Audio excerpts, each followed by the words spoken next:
Hello hello, on se retrouve du coup pour cette deuxième partie de la vidéo puisque aujourd'hui je vous présente plutôt les sorties de septembre-octobre qui me font très envie et qui sont de la fantasy ou du fantastique. J'ai donc décidé de diviser en deux cette vidéo, une partie sur les fantasy en anglais et une partie sur les fantasy en français. J'ai donc 7 livres à vous présenter, donc on commence tout de suite parce que comme vous le savez, je parle beaucoup. Le premier livre que j'avais envie de vous présenter, c'est Long Live Evil de Sarah Rees Brennan, qui est donc sorti le 27 août. Bon, ok, j'ai un tout petit peu triché, mais ce livre-là a l'air tellement bien qu'il fallait vraiment que je vous en parle. On va suivre les aventures de Ray qui commence l'histoire d'une bien funeste façon, puisque Ray est mourante et que la seule chose qui lui permette encore de trouver du plaisir, ce sont les livres. Et on ne sait pas vraiment comment, elle arrive à passer un pacte qui fait qu'elle va être transportée dans le royaume de son livre fantasy préféré. Un peu en mode on se retrouve dans ACOTAR, Throne of Glass ou ce genre de choses. Donc écoutez, elle est ravie puisqu'elle est dans ce monde où il se passe énormément de choses, une guerre approche, c'est peuplé de monstres et évidemment il y a aussi cet empereur absolument incroyable et très très beau dont elle est follement amoureuse. Donc on peut dire que échanger une mort funeste pour ça, ça semble bien parti. Oui mais voilà, il semblerait que Ray ne sera pas l'héroïne de cette histoire puisqu'elle est transportée dans les chaussures du vilain de l'histoire. Et donc écoutez, on va voir comment elle va s'en sortir. A priori, elle doit mener une bataille absolument énorme contre l'empereur et aider donc de tous ces monstres horribles qui peuplent ce royaume. La seule question qu'on se pose, c'est est-ce que Ray va voir la fin de cette histoire se terminer comme un happy ending pour elle ? Ce livre me fait donc évidemment beaucoup envie puisqu'on parle de fantasy, on parle de livres, on parle d'une histoire absolument incroyable puisque chaque lectrice, je pense, qui lit de la fantasy, s'est un moment demandé ce que ce serait d'entrer dans les pages de cette histoire. Donc écoutez, à nous de le découvrir. Le deuxième livre que j'ai envie de vous présenter a l'air vraiment captivant et envoûtant, c'est assez différent de ce que je lis d'habitude, mais je crois que ça peut mêler des thèmes que j'aime énormément qui sont donc l'histoire, l'archéologie et la magie. Et donc c'est pour ça que je vous présente aujourd'hui Us in Ruins de Rachel Moore qui est donc sorti le 3 septembre. On suit dans cette histoire Margot qui semblerait être une jeune archéologue en herbe et qui est sur les traces d'un vase de Vénus qui semblerait aurait des propriétés magiques extraordinaires. Elle va donc partir en voyage scolaire à Pompéi afin de trouver ce vase, aidée d'un journal d'un jeune homme qui aurait été sur les traces de ce même vase il y a bien longtemps. Ce jeune homme s'appelle Van et il semblerait que, alors que Margot se balade au sein de Pompéi, tombe sur une statue qui lui ressemble trait pour trait, en tout cas a priori de l'image qu'elle s'est faite de ce jeune homme. Et alors qu'elle est en train d'admirer cette statue va prendre vie et Van va donc se retrouver dans la même époque que Margot. Et tous deux vont devoir chercher le vase et aussi aider plus ou moins Van à retrouver son époque. On parle donc d'une petite histoire d'amour sur thème de magie et surtout d'un amour visiblement impossible, donc à voir comment tout cela va finir. Le prochain livre que j'ai envie de vous présenter est assez dark pour le coup puisqu'il s'appelle Immortal Dark et c'est de Tigers Girma. Il est sorti le 3 septembre et là on suit pour le coup une toute autre histoire. Je suis désolée, je prends mon portable, je veux vraiment pas vous raconter de bêtises sur celui-là parce qu'il a l'air vraiment incroyable. Donc dans la description on dit The Cruel Prince rencontre Nin's House, du coup de Les Bardugo. Donc je pense que le côté Dark Academia et en plus amour un peu interdit, enemies to lovers, il y a quand même moyen que ça soit vraiment une pépite. On va suivre du coup une orpheline qui s'appelle Kidan, qui fait donc partie d'une société où les humains se lient avec des vampires afin de gagner de plus en plus de pouvoir et donc faire partie à mon avis de l'élite. Et donc Kidan a complètement rejeté ça puisqu'en fait elle pense que la disparition de sa sœur June est vraiment liée à un vampire. Pour autant, elle décide quand même d'infiltrer le Huxley University qui semblerait être une université d'élite où justement se fait les connexions entre humains et vampires. Et elle va devoir s'allier du coup au vampire qui est lié à sa famille qui s'appelle Susenyos Sagad. Pour autant, le problème c'est que Kidan pense que Susenyos serait à l'origine même de la disparition de sa sœur et qu'elle souhaite tout simplement le prouver. Donc faire équipe avec quelqu'un qui potentiellement est un meurtrier, bon on va dire que ça commence pas hyper fort pour Kidan. Mais va s'ajouter à cela le fait que au sein même de l'université, il va y avoir un meurtre dont toutes les circonstances vont être extrêmement proches de la disparition de la sœur de Kidane. Et c'est là que Kidane va se retrouver apparemment empêtrée dans une enquête et va devoir vraiment se reposer sur la seule personne qu'elle considère comme son ennemi juré. Franchement, ça a l'air tellement bien, moi j'ai vraiment trop hâte de me le procurer celui-ci parce qu'en plus il y a vraiment un côté hyper sombre, donc je pense que lui je vais me le garder pour la période octobre, mais il y a quand même très peu de chances qu'il n'entre pas dans ma TBR dans les prochaines semaines. Dans un tout autre registre, je vous présente aussi un livre qui me fait énormément envie et dont je vous avais déjà parlé. Il s'agit de Somewhere Beyond the Sea de TJ Klune. Il s'agit donc du tome 2 de The House on the Cerulean Sea. La maison au bord de la mer Céruléenne ou au bout de la mer Céruléenne, je sais plus trop comment ça s'appelait en français. Et ça me fait énormément envie puisque le premier tome avait été un énorme coup de cœur. J'avais vraiment eu un profond attachement envers les personnages de cette histoire puisqu'on suivait Linus, qui est donc un homme qui est un peu dans un carrefour de sa vie puisqu'il s'ennuie, il sait pas trop quoi faire et il décide de prendre un gros risque. Et donc envoyé afin d'inspecter un orphelinat pas vraiment comme les autres, puisque c'est un orphelinat de enfants, créatures magiques, qui est tenu par un homme qui s'appelle Arthur, sombre, pour autant gentil, avec un passé un peu inconnu, mystérieux et évidemment très énigmatique. Et bien dans ce tome 2, il semblerait que nous allons enfin lever le voile sur le passé d'Arthur, et donc c'est pour ça que ça a l'air vraiment génial. Il semblerait que Arthur ait un passé qui soit beaucoup plus lourd que ce qu'on aurait pu croire dans le premier tome, et que dans ce tome 2, il soit obligé de faire une déclaration quant à ce passé. Ça, plus l'arrivée d'un nouvel enfant magique, mais qui semblerait lui aussi assez sombre, va chambouler le quotidien de cet orphelinat incroyable. Donc écoutez, on verra ce qu'il en est. Le prochain livre que je vous présente, c'est An Academy for Liars, qui est donc de Alexis Henderson et qui est sorti le 17 septembre. C'est un livre qui est aussi dans un thème un peu Dark Academia, puisqu'on va suivre Lennon, qui est donc dont la vie a priori est en train de s'effondrer et on n'en sait pas beaucoup plus, et qui du jour au lendemain est appelé pour rejoindre la Drayton University, dans le Drayton College, qui est donc une université de magie à Savannah. Puisqu'en effet, Lennon a un pouvoir très particulier et très fort qui est celui de la persuasion, elle peut convaincre plus ou moins n'importe qui de faire ce qu'elle a envie, voire n'importe quoi de faire ce qu'elle a envie. Donc écoutez, ça a l'air assez sombre puisque Lennon, une fois arrivé dans ce collège, va très vite se fondre dans cette magie, on va dire, et va devoir à un moment donné faire un choix entre succomber totalement à la magie et potentiellement à sa corruption, ou prendre un peu ses gardes, rester sur ses gardes et faire un peu plus attention. Elle va aussi être énormément attirée par son advisor qui s'appelle Dante, comme par hasard, et qui semblerait à un passé bien sombre qui soit lié aussi au passé très tumultueux de cette université hors du commun. Donc écoutez, on verra où les choix de Lennon vont la mener. Le prochain livre, j'en sais pas grand chose, mais j'ai quand même envie de vous le mentionner, et en fait j'ai pas très envie d'en savoir plus parce que je suis déjà conquise. Il s'agit de Spectacular de Stephanie Garber qui sortira le 22 octobre, et c'est donc une continuité, une novella dans la série Caraval, qui est une série que j'ai énormément aimée, je pense peut-être même encore plus que Once Upon a Broken Heart, parce que j'ai été quand même assez déçue du tome 3.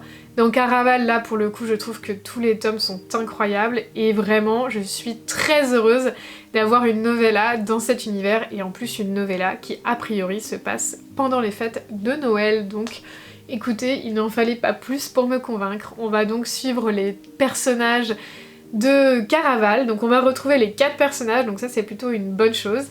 Et on va apparemment les suivre dans leur quête pour trouver le cadeau parfait.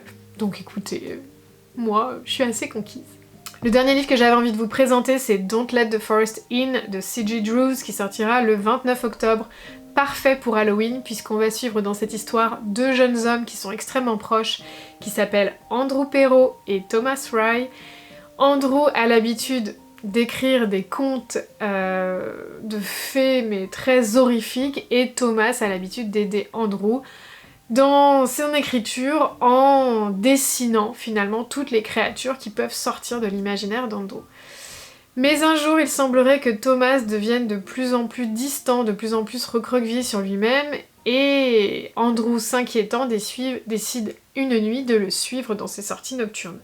Il se rend compte alors que Thomas se rend dans une forêt où il semblerait que toutes les créatures monstrueuses que Thomas a dessinées prennent vie. C'est alors qu'Andrew et Thomas vont devoir donc faire équipe pour mettre fin à toutes ces monstruosités qui sont apparues, et se demandent si la seule façon de mettre fin à tout ça ne serait pas donc de mettre fin aux auteurs eux-mêmes. Donc écoutez, ça a l'air d'être une histoire qui a l'air assez funeste, qui a l'air assez triste, qui a l'air assez dure, mais aussi sur une base d'amitié, voire d'amour très très forte, donc écoutez, moi ça a l'air hyper tentant, en tout cas j'espère que ça va pas trop briser mon petit cœur. Le premier livre de la catégorie des livres fantasy en français que j'avais envie de vous présenter, c'est Le Familier de Lee Bardugo qui est déjà sorti le 4 septembre aux éditions Sabran. C'est un livre qui me faisait beaucoup envie quand il était sorti en anglais, mais franchement, Lee Bardugo et moi, ça n'a pas toujours été une histoire d'amour. Donc écoutez, j'étais un petit peu dans le doute. Écoutez, là il est sorti en français, je pense que ça va aussi énormément faciliter sa lecture, parce que je pense que c'est un livre qui est donc adulte, assez dense. Néanmoins, l'histoire a l'air vraiment intéressante, donc écoutez, je vous en dis plus tout de suite.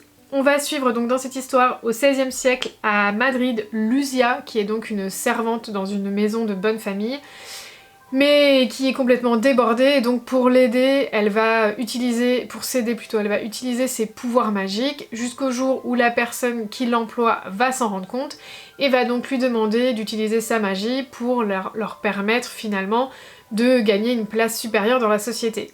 Cela va attirer l'envie et l'attention de divers personnages haut placés ou alors assez mystérieux, comme le secrétaire du roi qui voit en Luisa une bonne façon pour lui de bien se faire voir du roi, en amenant auprès du roi donc un nouvel élément stratégique qui pourrait l'aider dans sa guerre contre l'Angleterre, mais aussi le mystérieux Saint Andrel qui va apparemment l'aider à mieux maîtriser ses pouvoirs, dans une Espagne où l'Inquisition fait rage et où la magie n'est clairement pas bien vue. Donc écoutez, on va voir comment Lucia va réussir à se démêler en fait de cette atmosphère, de cette ambiance, de cet environnement où tout est contre elle. À suivre. Le deuxième livre qui me fait très envie en français, c'est Avant que le diable ne te trouve d'Autumn Crows, qui sortira donc le 12 septembre, toujours aux éditions Sabran. Il semblerait que De Saxus et Sabran ces temps-ci ne fassent que des sorties qui me font très envie, donc écoutez, désolé, vous les verrez très surreprésentés, enfin désolé ou pas d'ailleurs.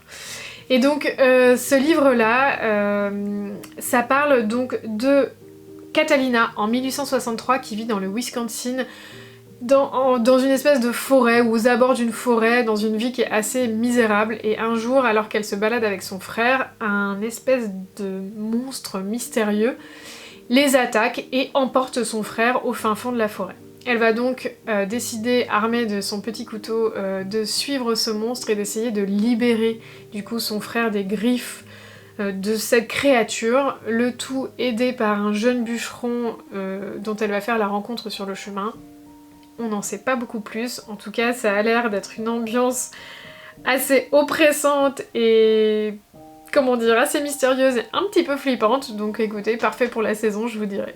Évidemment, je ne pouvais pas ne pas vous parler de Le Roi Maudit et la Couronne Sanglante, les couronnes de Nyaxia 2, qui est donc de Carissa Broadbent et qui est le tome 2 du Serpent et le Descendant de la Nuit, qui a été un livre qui m'a beaucoup plu au printemps, que j'ai vraiment beaucoup aimé, et qui annonçait un univers extrêmement riche. Donc sans vous spoiler l'histoire, on va suivre du coup Oraya, qui est une jeune femme, qui est une humaine, qui vit dans un monde de vampires et qui va devoir prendre part à un tournoi assez macabre, où elle va devoir s'allier à des vampires, race qu'elle aime, déteste, c'est pas très clair. Et donc dans ce tome 2, on continue de suivre ses aventures dans un royaume qui est vraiment au bord de la guerre civile et où Oraya clairement ne sait plus du tout à qui elle va pouvoir faire confiance. Écoutez, franchement, c'était un livre qui était très long mais qui était passé en 5 minutes. Je pense que le tome 2, j'espère que ça sera vraiment la même histoire. Donc celui-ci, bah écoutez, c'est sûr qu'il va arriver dans la TBR dans pas très longtemps. Le prochain livre que je vous présente, c'est Sylphide de Tiphaine Bleuven, qui est sorti aux éditions Château d'Homme. Pardon, qui n'est même pas sorti, qui sortira le 18 septembre. Et qui me fait ultra envie, alors qu'on en sait très peu de choses sur la 4ème de couverture. Donc on suit Roxane, qui va suivre Hans, qui est son meilleur ami et qui est un influenceur dans le paranormal, alors que celui-ci décide de visiter un château hanté. Dans ce château, elle tombe sur un portrait d'un homme qui, semblerait-il, elle soit la seule à le voir. Et cet homme l'envoûte, l'obsède, et elle doit absolument savoir qui il est. Et donc elle va se lancer sur des recherches afin de comprendre qui est cet homme et pourquoi cet homme et ce portrait, ce tableau lui fait cet effet-là. Donc écoutez, on n'en sait pas plus, mais je trouve que ça a un petit côté portrait de Dorian Gray. Je suis en train de le lire et franchement, je trouve que ça ressemble un peu à ça, ce côté beauté magnétique dont on ne peut détourner les yeux. Moi, j'espère évidemment qu'il y aura un petit côté magie, romance. Bon, si ça se trouve pas du tout et ça sera ultra dark, donc écoutez, on verra. Mais je trouvais que ça avait l'air hyper intéressant. Donc, on verra bien. Le 3 octobre sortira Dot de sang aux éditions Sabran, encore une fois, de S.T. Gibson. C'était un livre qui me faisait énormément envie quand je l'ai vu passer sur les chaînes américaines.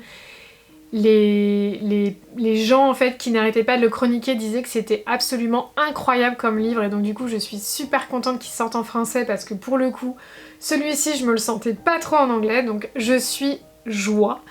Et donc dans Dot de sang on va suivre une réécriture de Dracula du point de vue de Constanta, qui est donc une des femmes de Dracula.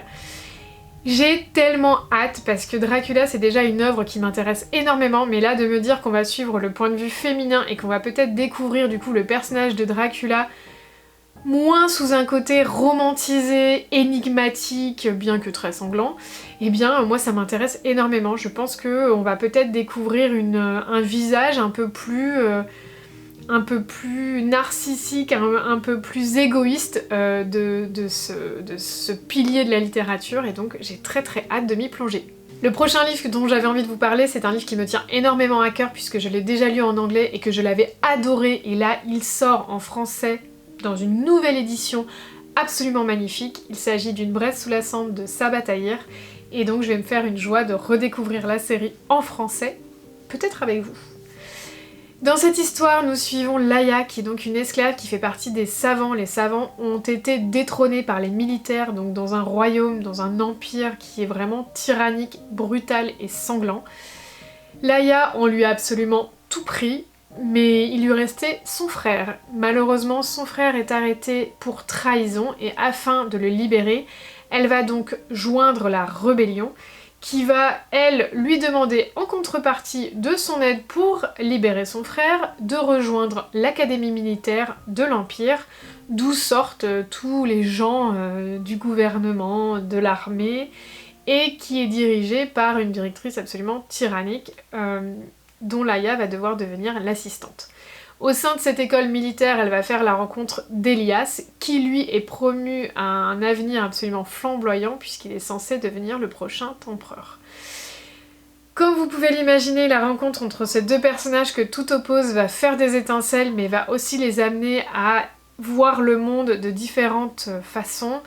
Et c'est donc une rencontre magnifique, c'est un livre sublime, c'est un livre qui est riche. Si vous cherchez justement à lire de la fantasy qui soit plus adulte, eh bien je vous conseille de commencer par là parce que néanmoins ça reste du young adulte, néanmoins je trouve que l'univers est extrêmement bien mené, c'est très bien écrit et ça vaut vraiment la peine de s'y pencher. Je vous souhaite donc une magnifique lecture avec Une braise sous la cendre et j'espère que vous serez nombreux à vous le procurer et à m'en parler. Le dernier livre ne sera absolument pas une surprise puisque dès que j'ai vu qu'il était annoncé, il était certain que j'allais l'acheter puisque j'ai adoré toute cette série. Il s'agit donc de L'Oracle de l'Oiseau Noir de Deborah Harkness qui sortira le 16 octobre aux éditions Charleston. Il s'agit donc d'une suite de la série Le Livre perdu des sortilèges où on suivait les aventures de Diana, qui est une sorcière qui ne voulait absolument rien avoir à faire avec la magie, qui tombait amoureuse de Matthew, qui est donc un vampire, et tous deux cherchaient un livre alchimique très puissant. Et donc dans la première série, on suivait leurs aventures. Il y a eu un tome compagnon sur l'un des vampires de la famille de Matthew qui était aussi très très bien écrit, et là, l'autrice décide de nous faire le magnifique cadeau de se lancer a priori dans une nouvelle trilogie dans la même lignée. On suit du coup dans cette nouvelle trilogie les aventures à nouveau de Diana, qui va partir cette fois sur les traces de ses ancêtres du côté de son père, donc du côté de cette magie qui l'aide à voyager dans le temps.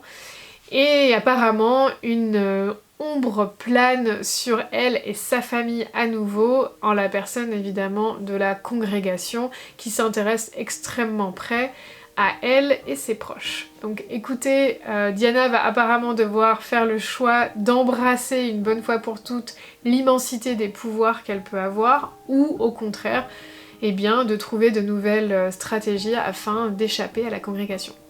Écoutez, je vous en dis pas plus parce que si vous n'avez pas lu la première trilogie, je veux pas trop vous spoiler. En tout cas, sachez que c'est une trilogie géniale. Moi, ça fait partie de mes livres doudou. Quand je sais plus quoi lire, je me tourne vers le livre perdu des sortilèges. Donc je vous le conseille 1000 fois. Et voilà, on a fini pour tous les livres de fantasy. Comme vous pouvez le constater, il y en avait quand même pas mal plus que pour la romance. Encore une fois, je sens que ça va être un petit peu l'hystérie de ma part quand je vais voir toutes ces sorties, et j'espère que je vais réussir à me taper assez sur les doigts pour ne pas toutes les ajouter à ma TBR, mais bon, franchement, je ne me fais pas trop confiance en ce qui concerne l'automne. Donc écoutez, affaire à suivre, voir si j'arrive enfin à tenir mes bonnes résolutions. En attendant, dites-moi si vous, il y a des sorties qui vous font trop envie, ou si certaines que j'ai citées vous font trop envie en commentaire, ça me fera très très plaisir. Quoi qu'il en soit, je vous souhaite de passer une très belle semaine, je vous souhaite de très belles lectures, et je vous dis à bientôt. Bye bye!